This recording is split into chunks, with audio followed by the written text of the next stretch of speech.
Hi guys, മഴക്കാലം ആവുന്നതിന് മുന്നേ തന്നെ തോടൊക്കെ നിറഞ്ഞ് കവിഞ്ഞ് പോകുന്നൊരവസ്ഥ.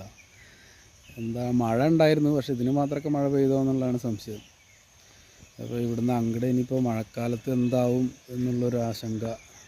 ചെറിയൊരു തോടുണ്ട്, പക്ഷെ ആ ചെറിയ തോട്ടിലൊന്നും വെള്ളം വരുന്നില്ല. പക്ഷെ വലിയ തോട്ടിൽ കൂടെയാണ് കാര്യമായിട്ട് വെള്ളം വരുന്നത്.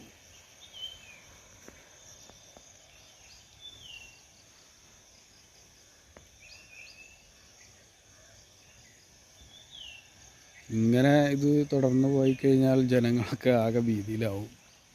വെള്ളം അടിച്ച് പൊളിച്ചിട്ടാണ് വന്നുകൊണ്ടിരിക്കുന്നത്.